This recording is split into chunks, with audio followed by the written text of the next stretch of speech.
telling me what about Project Flight? Did you just say it's getting an update? No way. Well, let's see what this update has. Modeling, UI, physics, and different features.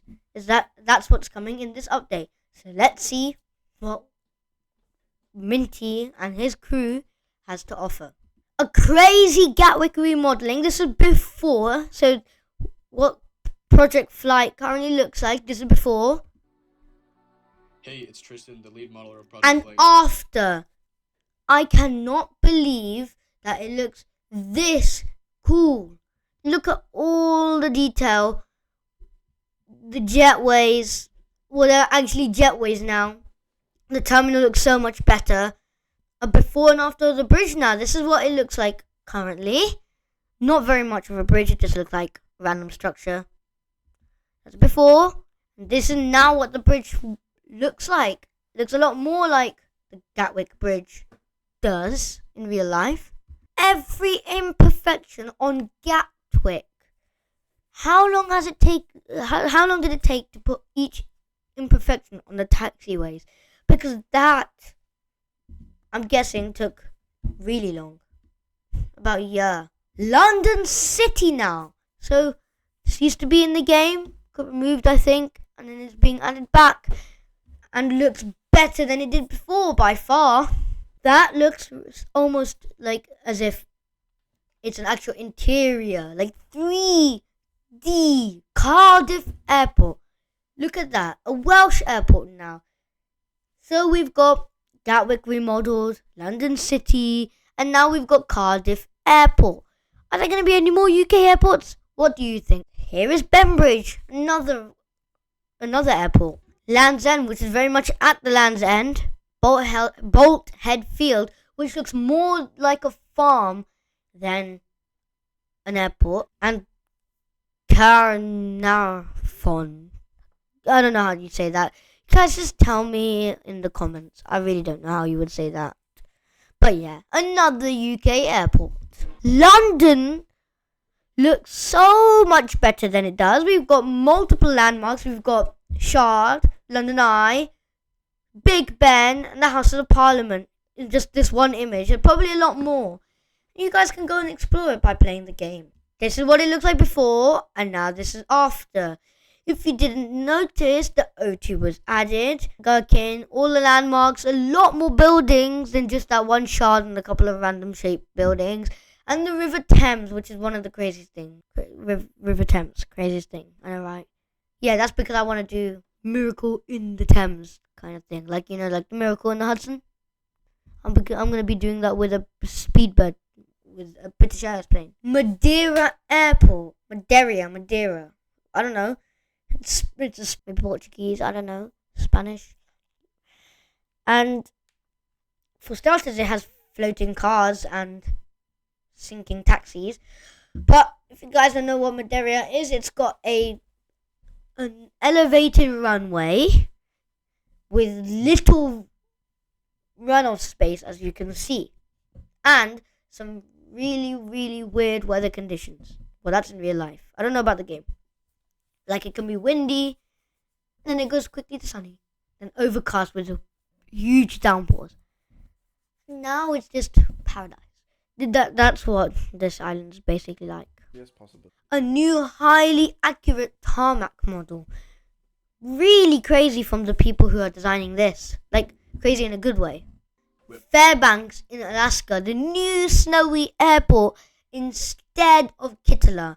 Comment which one you would like more. Would you like an Alaskan airport or would you like Kittler? I know one thing for sure. The snow textures here in this Fairbanks looks a lot better than Kittler. Along with that new airport, Fairbanks in Alaska, there's also this Alaskan island, which looks, by the way, really cool. The UK has also got its own island update. Scenery has been made bigger and a lot more realistic with snow.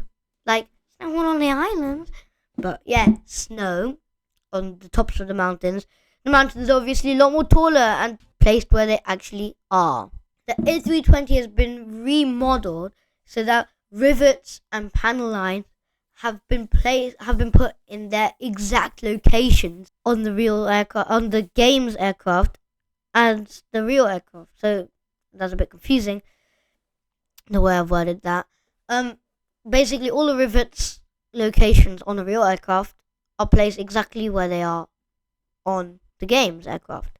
The UI also got its own update. Instead of having this really weird looking one, we now have this, with free flight and career mode each having their own separate panel rather than being on just fly now. Ground crew looks like it might start working. Air traffic control, obviously we had that before. Plane spotting looks like a new one. And the career mode list is on the side with friends and other people that you've probably played with before, all on the list. And not only that, but we have a little menu here. So flight, service, the server hopper, shop, so all the robot stuff, and settings. In case you want to change your settings before you get to the flight. The server hopper looks a bit more like this now, and you can see the locations of where the server's based. Like the server is based in Germany, and it has 12 people. And air traffic control is at these airport, and it is a public server with these people.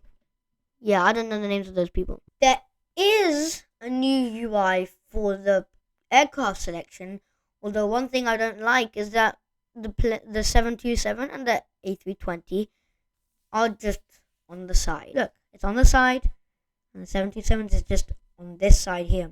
Like, why can it not be put in the main line here? Although we are now able to move our mouse and move the image around so we can see different angles of the plane and zoom in and zoom out.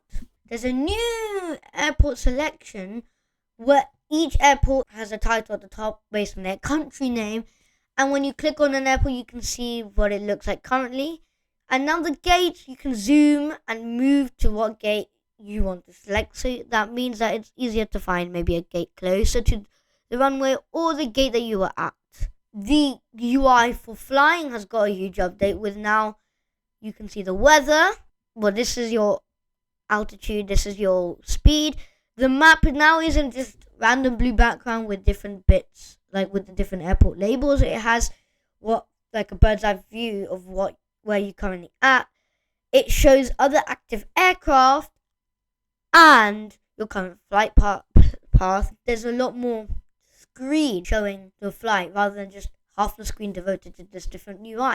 Tab opens the updated menu where you can see other players and the planes they're flying, and you can go to settings, customize weather, time, report something, or just go back to the main screen. The physics of the flight has actually got another update as well. It's a little bit more difficult to show on a video, but you'll see it when you fly the plane. Some of the physics updated include ground handling, aerodynamics, fly-by-wire, weather-based wind, speed perception, and a brand new sound system. You can also see how the physics of the rudder has changed slightly and makes it a lot more realistic than it used to be. Now stalls the physics of stalls are a lot better, and don't even know if there was stall physics in the first place, but they are here and they look a lot better. We now have crosswind takeoffs like this, which, by the way, I am really bad at. And we have some crazy crosswind landings as well, which I'm awful at. There are now distant sounds from the planes. Planes with supersonic capabilities will also be able to produce supersonic booms, but that can be disabled in settings if you want it to be disabled. This is what the distant sounds sound like.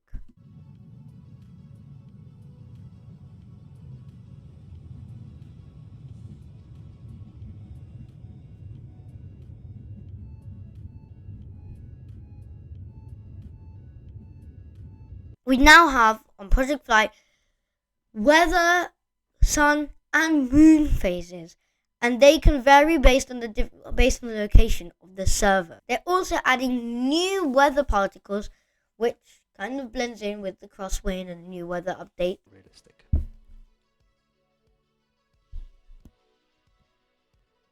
thank you guys for watching this video. And if you want to see me play the game Project Flight after the update, then like the video and send a comment saying play update 9. Don't forget to subscribe to my channel as well if you like this video. And if you want to see any more great plane videos, go and check my channel. And if you want to see any non-plane related videos, maybe you're in the mood for some horror, then my channel also has something for you. I'll see you next video. Bye.